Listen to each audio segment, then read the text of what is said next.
The barn breathed softly in the half-light, a living thing made of old wood and memory. Its beams sighing as the cold crept deeper into their grain. Ethan stood just inside the doorway, the smell of hay and iron thick in his lungs, and felt a familiar urge to step back, to leave before anything inside him could wake. He had learned, painfully, that staying was dangerous. Staying meant noticing. Noticing meant caring. Yet his boots did not move. The horse stood at the far end of the stall, massive and still, its dark coat absorbing the weak morning light. Where other men saw a problem, a liability, Ethan saw a tension held too long, like a breath never released. The animal's eyes followed him, not with fear, not with challenge, but with a steady attention that felt almost human. Ethan had felt that look before, in mirrors he avoided. It was the gaze of something waiting to see if it would be hurt again. He approached slowly, each step deliberate, gravel crunching softly beneath his weight. The horse did not retreat. Its ears flicked once, then settled forward and alert. Ethan noticed the scars again, pale lines etched beneath muscle and hair, half hidden unless the light struck just right. Someone had been careless with pain here, generous with force, sparing with mercy. The thought tightened his chest, a quiet anger blooming where numbness usually lived. Behind him, voices drifted from the yard, other workers laughing, arguing about coffee, about nothing that mattered. One of them called out a warning, told him not to bother, said the horse was mean, unpredictable, broken. Ethan did not answer. He had been called broken once, too, by a doctor who thought honesty required no kindness. He knew better now. Broken things still felt. He reached the stall door and rested his hand against the wood, not crossing the threshold. The horse shifted its weight, hooves whispering against packed dirt. Ethan waited. Time stretched, elastic and thin. He felt the old impatience stir in him, the instinct to fix, to act, to prove usefulness. He pushed it down. The horse needed space, not solutions. A faint clink sounded as the animal lowered its head, metal brushing metal. Ethan's eyes followed the sound, and his breath caught. Beneath the horse's mane, partly hidden by shadow and neglect, was a length of chain looped awkwardly around its neck, rusted and heavy, biting into skin where hair had been worn away. It was not functional. It was not necessary. It was a reminder. Ethan's hand curled into a fist without his permission. The chain told a story no one had bothered to hear. It spoke of control taken too far, of fear mistaken for discipline, of a strength punished until it learned stillness. The horse lifted its head slightly, watching him now, gauging the shift in his energy. Ethan forced his fingers to relax, his shoulders to soften. Rage would not help. It never had. He stepped closer, just enough to see the rawness beneath the rust. The horse did not flinch, but its breathing quickened, shallow and fast. Ethan felt the echo of it in his own ribs, remembered nights when sleep would not come because his body did not believe the danger had passed. He swallowed, tasting metal, and spoke without sound, a promise formed more in intention than words. The barn door creaked open behind him, and the ranch owner's silhouette filled the frame. The man's voice was practical, tired, edged with irritation. He said the chain stayed. He said the horse was safer that way. He said Ethan was new and did not understand how things worked here. Ethan listened, nodding once, the way he had learned to do when arguing with only hardened lines already drawn. When the door closed again, the barn felt smaller, heavier. Ethan looked at the horse, really looked, and saw the choice laid bare between them. He could follow orders, keep his head down, earn his pay, leave when the season changed. Or he could do the harder thing, the thing that had ruined him once and might save him now. He thought of the chain as it bit into flesh, of the quiet endurance in the horse's eyes. He thought of himself, standing in a hospital hallway years ago, wishing someone would notice what hurt. Slowly, carefully, he reached out and unlatched the stall door. The sound was loud in the stillness, final as a gunshot. The horse stiffened, muscles coiling, every instinct trained to expect consequence. Ethan stepped inside anyway, heart hammering, palms open and empty. He did not reach for the chain. He simply stood there, close enough to share warmth, far enough to offer respect. For a long moment, nothing happened. Then the horse lowered its head, Just a fraction, the chain sliding against skin with a sound like a question. Ethan's throat tightened. He lifted his hand and, with infinite care, touched the rusted metal.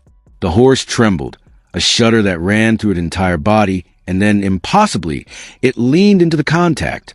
The chain slipped free. It fell to the dirt with a dull, heavy thud, a sound that seemed to echo far beyond the barn walls. The horse exhaled, a deep, shaking breath that carried years of held terror with it. Ethan sank to his knees, overwhelmed, pressing his forehead briefly against the horse's shoulder as tears blurred his vision. In that shared stillness, something shifted, not just for the animal, but for the man who finally chose to stay. Morning arrived without ceremony, pale and hesitant, seeping into barn through narrow cracks like a held breath finally released. Ethan woke on the floor where exhaustion had taken him, his back stiff. The chill settled deep in his bones. For a moment, he did not remember where he was. Only the unfamiliar calm in his chest, a quiet where anxiety usually paced. Then he felt the warmth beside him and turned his head. The horse stood close, not touching, but present in a way that felt deliberate. Its head was lowered, eyes half-lidded, breath slow and even. The chain lay forgotten in the dirt where it had fallen, already beginning to look smaller, less powerful, like a relic stripped of its meaning. Ethan pushed himself upright, careful not to startle, and the horse shifted only slightly, accepting the movement as part of the morning. Outside, the ranch stirred awake. Doors opened, boots struck wood, voices called to one another. Normal life resumed, indifferent to the quiet revolution that had taken place overnight. Ethan brushed hay from his clothes and stood, his legs unsteady but his resolve firm. He knew what he had done would not go unnoticed for long. He also knew, with a clarity that surprised him, that he did not regret it. The first to see the change was a young, stable hand named Luke, who froze mid-step when he noticed the open stall. His eyes moved from the fallen chain to the horse, standing unrestrained, calm as still water. He looked at Ethan, confusion and something like awe flickering across his face. Ethan met his gaze without challenge, without apology. Luke said nothing. He only nodded once and backed away, as if leaving a sacred space. Word spread quickly, though no one spoke loudly about it. People lingered longer near the barn, inventing reasons to pass by. They noticed how the horse no longer pinned its ears, how it accepted grooming with a wary patience that softened day by day. They noticed Ethan, too, how he moved with more purpose now, how his silence felt less like withdrawal and more like listening. Children began to appear in the afternoons, drawn by curiosity and the gentle magnetism of something safe. They stood at a distance at first, whispering, watching the big dark horse breathe. Ethan showed them how to move slowly, how to let the animal come to them. A boy with scraped knees and restless hands was the first to reach out, his fingers brushing the horse's muzzle before he could second-guess himself. The horse did not move away. The boy smiled, startled by his own courage. An older man started coming too, his shoulders bowed by years of work and memories he carried like stones. He never introduced himself. He simply leaned against the fence and watched, eyes softening as the days passed. Once, Ethan caught him sleeping there, head tipped back, mouth slightly open, a piece on his face that suggested rest had been a stranger to him for a long time. Ethan did not wake him. The ranch owner confronted Ethan at the end of the week, anger simmering beneath practice authority. He spoke of rules and liability, of how close Ethan had come to being fired. Ethan listened, as he always did, but this time something inside him did not shrink. He spoke quietly, not arguing, simply stating what the horse needed, what the ranch could become. The owner scoffed, called it sentimental nonsense, but his eyes drifted toward the pasture where the horse now stood, unchained and steady. Doubt flickered there, brief but undeniable. That night, a storm rolled in without warning, thunder tearing across the sky, like a wound reopened. Wind rattled the barn, rain hammering the roof with furious intent. The children were gone, the yard empty, the world reduced to noise and darkness. Ethan hurried to the pasture, heart racing, knowing how storms could trigger old fears. He found the horse pacing the fence line, muscles tight, eyes wide. Without thinking, Ethan stepped into the rain, calling softly, his voice nearly lost to the wind. He did not grab, did not command. He stood and waited, arms loose at his sides, letting the horse choose. Lightning split the sky, and the horse reared back, panic cresting. Ethan felt his own fear rise and answer, a mirror of the chaos before him. He stayed anyway. The horse bolted toward him, then stopped short, trembling. Ethan reached out, hands steady despite the storm inside and out, and rested them against the horse's chest. The contact grounded them both. The horse pressed forward, seeking the solid reassurance of another body that would not hurt it. Thunder roared again, closer this time, but the horse did not run. It leaned in, trusting. When the storm passed, the air felt scrubbed clean, the world quieter for having survived. Ethan sank to the wet ground, laughter and tears mixing on his face, overwhelmed by the magnitude of what had just happened. The horse stood over him, head lowered, a guardian now rather than a threat. In that moment, Ethan understood the truth he had been circling for weeks. Healing was not a solitary act. It was a shared defiance of fear, a choice to remain when leaving would be easier. And as he rested there, soaked and exhausted and more alive than he had been in years, he knew this bond would change far more than just one horse. Time moved differently after the storm, as if the land itself had agreed to slow down and pay attention. The days grew clearer, the air sharp with the promise of winter, and the ranch settled into a rhythm that felt newly intentional. Ethan noticed it first in himself. He woke before dawn without the familiar weight on his chest, his thoughts no longer racing toward escape. Instead, they drifted toward the barn, toward the quiet presence that waited for him there. The horse met him each morning at the fence, not eager, not demanding, simply there. Its steps were measured now, its eyes softer, the constant vigilance eased into awareness. Ethan spoke to it sometimes, not in full sentences, just fragments of thought released into the cold air. He never expected answers. It was enough to be heard, even if only by another living thing who understood silence better than words. Others felt the change too, though few could name it. The children stayed longer, their laughter tentative at first, then freer. They learned how to brush the horse's coat, how to read the subtle shifts in its posture, in their careful movements. Ethan saw a gentleness that surprised even them. One girl, usually withdrawn, began humming while she worked, her voice thin but steady, filling the barn with a fragile music. The horse leaned closer, as if drawn by the sound. The older man returned every afternoon. One day, without explanation, he stepped inside the fence and rested a hand on the horse's neck. His fingers trembled, then stilled. He closed his eyes, breathing deeply, and when he opened them again, they were wet. He did not wipe them away. Ethan watched from a distance, understanding without needing the story. Some grief did not want to be spoken. It wanted only acknowledgement. Resistance came quietly, too. A few workers avoided the barn now, uneasy with the unspoken reckoning unfolding there. Rumors circulated about liability, about trouble waiting to happen. Ethan heard them all and carried on anyway. He had crossed a threshold he could not uncross. Walking away would not restore the man he had been before. It would only erase the one he was becoming. One afternoon, as the sun dipped low and turned to pasture gold, the ranch owner stood beside Ethan at the fence. He said nothing for a long time. They watched the horse graze, unhurried, unburdened. Finally, the man sighed, a sound heavy with years of decisions made too quickly. He admitted, haltingly, that he had known about the chain. He said it seemed easier to look away than confront what it meant. The words were not an apology, but they were a beginning. That evening, Ethan stayed late, the barn empty except for the two of them. He brushed the horse slowly, feeling the strength beneath the skin, the life that had endured despite everything done to diminish it. The horse turned its head and rested its muzzle against Ethan's shoulder, the simple weight of it grounding him. Ethan closed his eyes, letting the moment imprint itself deep inside, a reminder he could return to when doubt crept back in.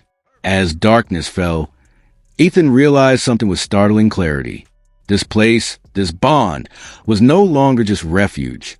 It was invitation to stay present, to witness pain without flinching, to believe that what had been harmed could still offer shelter to others. He felt fear at the edges of that realization, but beneath it was a steadier emotion, one he had almost forgotten how to recognize. Hope. He stood there until the stars emerged, bright and indifferent and endlessly patient, and knew that whatever came next would demand more of him than he had ever given. Yet for the first time, the demand did not feel like a threat. It felt like purpose, taking shape in the quiet between a man and a horse who had both learned that surviving was not the same as living, and that together they might finally learn how. Winter announced itself one breath at a time. Frost stitched silver patterns along the fence rails, and the pasture grass bowed under a thin, stubborn layer of snow. The ranch felt quieter now, not empty, but contemplative, as if everything living there was conserving warmth and intention. Ethan moved through it with a steadiness that surprised even him. He had stopped counting days since the chain fell. Time no longer felt like something chasing him. The idea took shape slowly, the way all meaningful things did here. It began as a question the children asked without realizing its weight. Could they come more often? Could the horse stay calm if more people visited? Could their uncle, their brother, their mother come too? Ethan never answered immediately.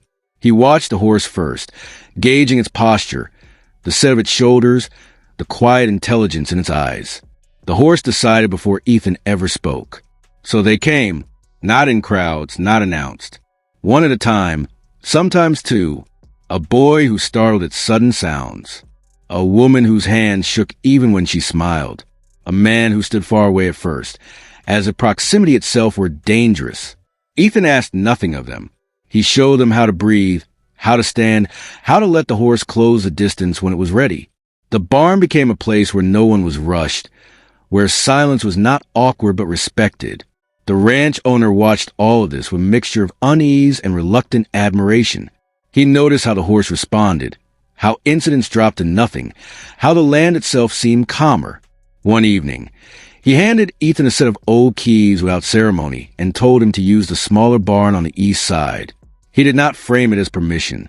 He framed it as necessity. Ethan understood the significance anyway. They cleaned the space together over several weekends. Dust and old cobwebs gave way to light. The children helped, their laughter echoing against the walls, transforming labor into ritual. Someone painted the door a soft, hopeful blue. No sign announced what the space was for. Those who needed it somehow found it regardless. The first real test came with a girl no older than 8, brought by her exhausted mother on a morning thick with snow. The child had not spoken in nearly a year. Doctors had names for it, explanations. None of them had helped. The girl stood rigid at the barn entrance, eyes fixed on the ground, hands clenched in her coat sleeves. Ethan knelt to her level but did not speak. He only gestured toward the horse, standing patiently in the stall. Minutes passed, then more. The girl took one step, then another. The horse did not move. When she finally reached the fence, she lifted her head and looked into the horse's eyes. Something in her posture softened just slightly. She raised a mittened hand and rested it against the warm curve of its neck. A sound escaped her then. Small, fragile, almost lost in the quiet, but it was unmistakably a word. Her mother covered her mouth, tears spilling freely, soundless and unstoppable. Ethan felt his own vision blur, his chest tightening with a joy that hurt. He did not step forward. He did not interrupt. The horse lowered its head, accepting the touch, steady as the earth itself. That night, long after everyone had gone, Ethan returned to the barn alone. He leaned against the stall door, listening to the horse breathe, feeling the weight of what had begun to take shape. This was no longer an accident. It was a calling he could not ignore. His past pain, the nights of isolation, the losses he had never named. They had led him here, to this improbable sanctuary born from patience and refusal to look away. Outside, snow began to fall again, soft and relentless, covering old tracks, reshaping the land. Ethan smiled faintly, resting his forehead against the wood. For the first time, he did not wonder what would happen if this ended. He understood now. Some things did not end. They transformed. And standing there in the quiet glow of the barn, he knew this was only the beginning. Spring arrived quietly, almost apologetically, as if unsure it was welcome after all that winter had taken. The snow receded in patches, revealing ground dark and rich, ready to hold new weight. The ranch breathed differently again. Not lighter, deeper. What had begun as a fragile experiment now carried its own gravity, drawing people away still water draws reflection. Ethan no longer worked alone. He hadn't asked for help, but it came anyway. The older man started fixing broken rails without being prompted. One of the teenagers learned how to muck stalls properly, taking pride in a job he once mocked. The children remembered rules without being reminded. They spoke softer near the barn, instinctively honoring the calm that lived there. No one called it therapy. No one named it at all. Naming would have made it smaller. The horse moved through these days with a presence that commanded respect without demanding it. Its strength was unchanged, but its stillness now felt chosen rather than enforced. It allowed hands on its neck, its flank, sometimes its face, but only when trust was clear. Those who rushed were gently rebuffed. Those who waited were rewarded. Watching this, Ethan learned again and again that healing had its own pace, and it could not be hurried without breaking something fragile. One afternoon, a man arrived unannounced, his truck coated in dust from miles of back roads. He stood at the gate for a long time before Ethan noticed him. The man's posture was rigid, his jaw set as if holding something in place by sheer force.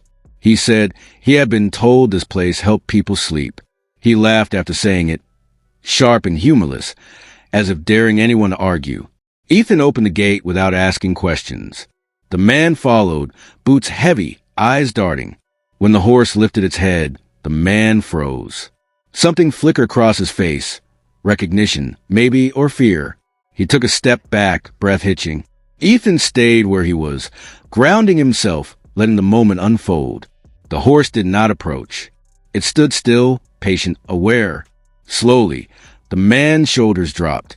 He exhaled a long, uneven release and sank to ground as if his legs had simply given up. He pressed his palms into the dirt, staring at nothing. Minutes passed.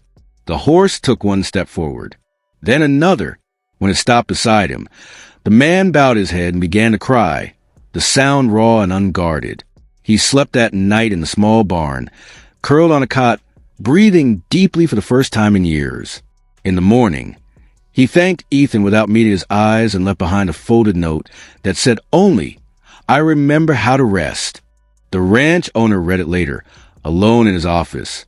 He stared out the window at the pasture, where the horse grazed freely, and felt something shift inside him, uncomfortable but necessary. He began making calls he had avoided before, changing policies, turning down offers that didn't feel right, letting go of practices that no longer fit the land he now saw clearly. Ethan felt the weight of responsibility grow alongside the quiet joy. Some nights it frightened him. He worried about failing these people, about the day the horse might retreat again, about how thin the line between refuge and dependence could be. On those nights, he sat in the pasture under the stars, the horse beside him, and listened to the world exist without asking anything of him. The fear softened there, held at bay by shared silence. One evening, as the sun bled orange into the horizon, Ethan realized he no longer felt like a visitor in his own life. The past still existed. It always would. But it no longer defined the boundaries of his future. He had become a witness to other people's pain without being consumed by his own. The ranch had become a place where suffering was not erased, but met with patience, with dignity, with presence. As darkness settled, the horse lifted its head and looked toward the far fence, alert but calm. Ethan followed its gaze, sensing what the animal already knew. Someone else would come tomorrow, and the day after that. And long after Ethan's own story had softened the edges, this place would remain quiet, steady, open, waiting for whoever needed to be seen without being asked to explain why. The years did not announce themselves as they passed. They moved through the ranch the way weather does, slow, inevitable, shaping everything without asking permission. The east barn weathered first, its blue door faded by sun and snow, but it never lost its welcome. People came and went, some staying an afternoon, others returning season after season, all of them carrying something heavy enough to need setting down. Ethan grew older there in ways that mattered. Lines settled gently at the corners of his eyes, earned not by stress but by attention. He spoke a little more now, though never too much. He had learned that words were strongest when they followed listening. The ranch owner, grayer and quieter himself, stopped thinking in terms of profit and loss. He thought instead about balance, about land as something borrowed rather than owned. The horse aged too. Its stride shortened, its movements more deliberate, but its presence never dimmed. If anything, it deepened. People sensed it immediately, the calm that radiated from a being that had known fear intimately and survived without letting bitterness harden into its bones. Children who once needed guidance grew into adults who returned just to stand by the fence and remember who they had been when healing first felt possible. One autumn evening, when the air smelled of leaves and endings, Ethan found the horse standing alone at the far edge of the pasture. The sky was bruised purple and gold, the sun already slipping away. Ethan approached slowly, though he no longer needed to. Habit had become reverence. He rested a hand against the horse's shoulder, feeling the familiar warmth, the steady pulse beneath skin. They stood like that for a long time. No audience, no lesson unfolding. Just two lives intersecting in quiet acknowledgement. Ethan felt a tenderness, and that surprised him. Not grief, not fear, but gratitude so full it bordered on ache. He understood, finally, that the most extraordinary transformations rarely announce themselves. They happen in repeated, unremarkable choices. In staying, in noticing, in refusing to look away. The horse shifted closer, its weight leaning gently into Ethan's side. He smiled a small, private thing and whispered nothing at all. Some truths did not need sound. They lived in breath and presence, in the shared understanding that pain did not disqualify a life from meaning. Often it prepared it. As darkness settled fully over the ranch, lights flickered on in the distance, warm, steady, inviting. Somewhere, laughter drifted through the air. Somewhere else, someone slept peacefully for the first time in years. Ethan closed his eyes, letting the moment anchor itself deep within him. This place would outlast him. He knew that now. The land would remember the footsteps of those who came broken and left lighter. The barn would hold their echoes. And the horse, once chained, once dismissed, would remain a quiet testament to what happens when one's soul recognizes another and chooses compassion over convenience. Ethan turned toward the lights, ready to join the living world again, carry with him the simplest and hardest lesson he had ever learned. Healing does not arrive like a miracle.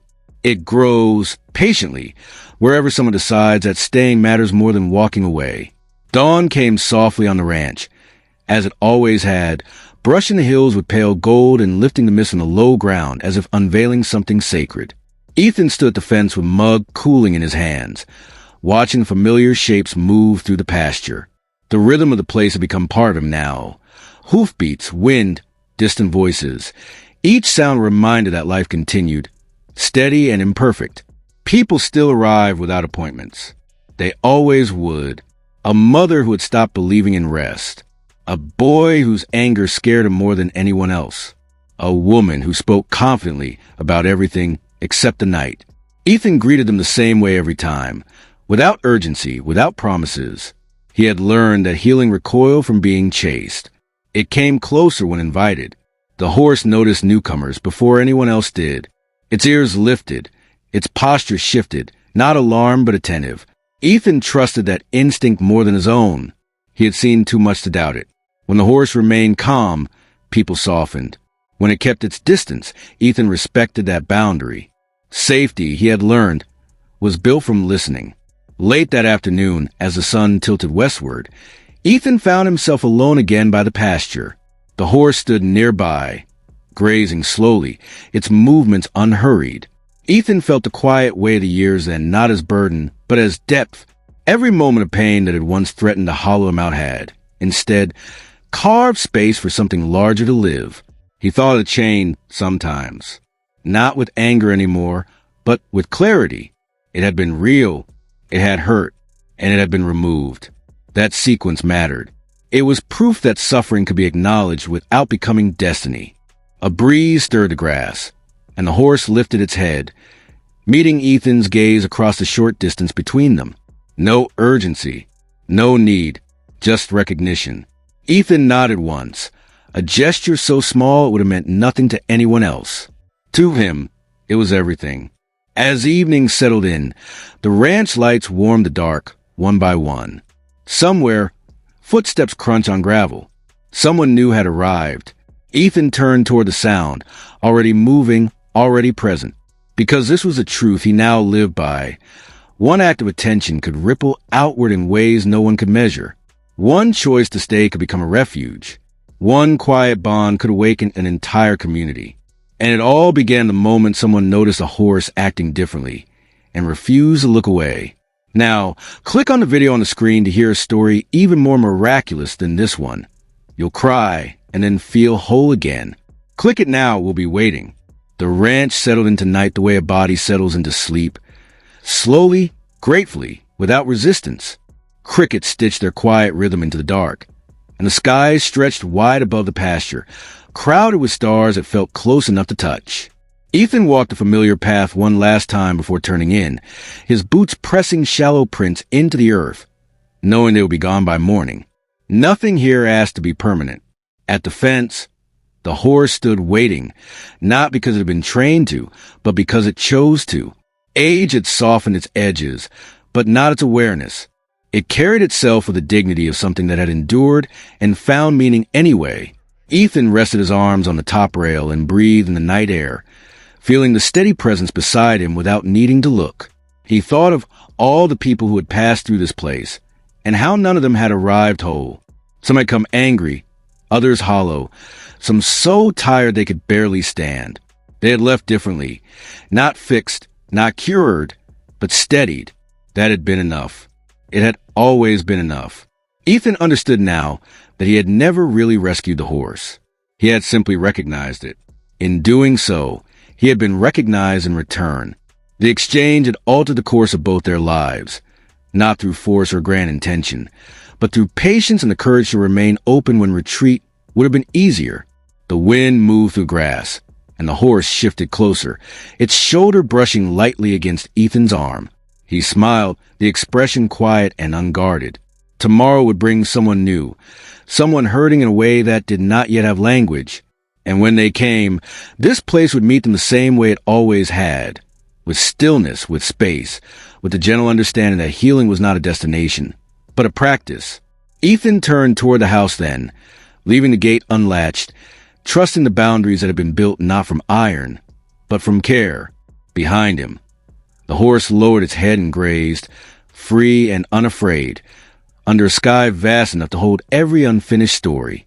Morning broke clear and pale, the kind of morning that felt like a blessing simply for existing. Sunlight spilled across the pasture in long, gentle strokes, warming the frost in the grass and coaxing the day awake. Ethan stood on the porch for a moment longer than usual, listening. The ranch spoke to him now, not in words, but in balance. Nothing felt urgent. Nothing felt lost. The horse was already moving, slow and deliberate, tracing familiar paths along the fence line. Ethan watched the rise and fall of its shoulders, the calm certainty in its gait. Once, that movement had carried fear, readiness to flee. Now it carried presence. The difference still astonished him. A car pulled up the drive, tires crunching softly on gravel. Ethan didn't sigh. He didn't brace. He simply picked up his jacket and walked down to meet whoever had arrived. A young man stepped out, eyes wary, hands shoved deep into his pockets. He looked around as if expecting judgment or disappointment or nothing at all. Ethan offered none of it. He gestured toward the barn and waited. They walked together without speaking. Inside, the air was cool and familiar, carrying the scent of hay and wood and time. The horse lifted its head and looked at the stranger, assessing. It did not retreat. It did not advance. It waited. The young man swallowed hard. His shoulders loosened just enough to be noticeable. He exhaled, a sound like relief he hadn't known he was holding. Ethan stepped back, giving space, trusting what he'd learned again and again. That connection could not be forced, only allowed. Later, as the sun climbed higher, Ethan found himself sitting alone on the fence, watching the quiet unfold. The ranch no longer felt like a place defined by what had been taken or broken. It felt defined by what had been returned. Dignity, safety, time, He thought about the road that had led him here, the version of himself who had first stepped into the barn, carrying more ghost than hope. That man felt distant now, not erased, but integrated, woven into a larger story that no longer ended in loss. Pain had been the beginning, not the conclusion. The horse wandered over and stopped beside him, close enough that Ethan could feel the warmth radiating through the morning air. He rested a hand against its neck, fingers curling into familiar muscle and hair. No words passed between them. None were needed. Somewhere beyond the hills, life continued at its usual frantic pace. Here, time had learned to breathe. Ethan closed his eyes just for a moment and let himself be still. This was not a miracle in the way stories often told them. There was no sudden transformation, no single moment that fixed everything. There had only been a series of choices, quiet, ordinary, brave. Choices to stay, to notice, to care. And standing there, grounded by the steady presence beside him, Ethan knew that was enough. Evening settled over the ranch with a softness that only years of familiarity could teach. Shadows stretched long across the pasture, pooling in corners and beneath the fences, yet they brought no unease, only a quiet reminder of the passage of time. Ethan walked slowly along the edge of the field, boots sinking slightly into the softened earth, letting the rhythm of the land guide him as it always had. The ranch was no longer just a place of work. It was a sanctuary built from small, deliberate acts, a living testament to endurance and care. The horse followed at a measured distance, no leash or chain required, only trust that had taken years to cultivate. Its dark coat shimmered in the last light of the sun, eyes half-lidded calm. Ethan reached out, fingers brushing along its mane. The connection was unspoken but complete. A silent agreement that the lives of the two had intertwined so fully that neither could return to the isolation of the past. In its quiet presence, he felt both grounded and expansive, tethered to the land but lifted by purpose. Now, click on the video on the screen to hear a story even more miraculous than this one. You'll cry and then feel whole again. Click it now, we'll be waiting.